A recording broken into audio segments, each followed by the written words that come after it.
नमस्ते आर्मीज। आज के वीडियो में हम एक बहुत बड़े सवाल पर बात करने वाले हैं जो इस वक्त हर आर्मी के मन में घूम रहा है।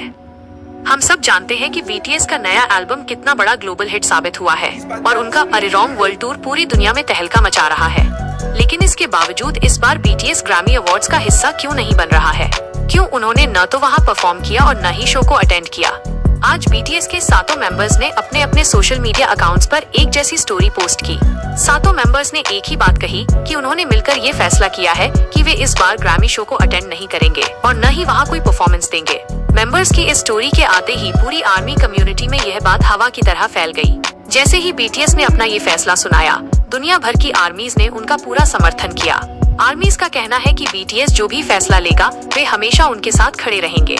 आर्मीज इस फैसले से बेहद खुश हैं, क्योंकि उन्हें गर्व है कि उनके आइडल्स अपने उसूलों के लिए स्टैंड लेना जानते हैं। दूसरी तरफ बीटीएस और आर्मीज के इस कदम से ग्रैमी आयोजकों को बहुत बड़ा झटका लगा है। बीटीएस के इस फैसले को देखकर ऐसा लगता है जैसे सातों मेंबर्स और पूरी आर्मी ने मिलकर ग्रैमी के मुंह पर एक करारा थप्पड़ जड़ा हो। ग्रैमी हमेशा बीटीएस की टीआरपी और व्यूअरशिप का फायदा उठाता था, लेकिन इस बार बीटीएस ने साफ कर दिया कि उनकी वैल्यू किसी अवार्ड शो से कहीं ज्यादा है। इसके पीछे की सबसे पहली और सबसे बड़ी वजह है रिकॉर्डिंग अकादमी द्वारा लाई गई नई category best Asian pop music performance.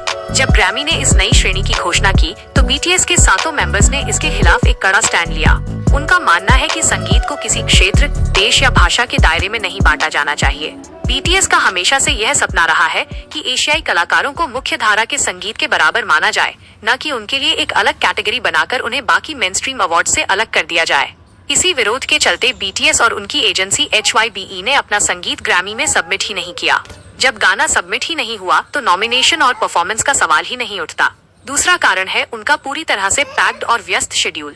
Military service से वापस आने के बाद बीटीएस का पूरा ध्यान सिर्फ और सिर्फ अपने फैंस यानी आर्मी के साथ सीधे जुड़ने पर है। उनका अरेरांग वर्ल्ड टूर इस वक्त चल रहा है और वे अपनी पूरी एनर्जी सिर्फ अपने कॉन्सर्ट्स और फैंस को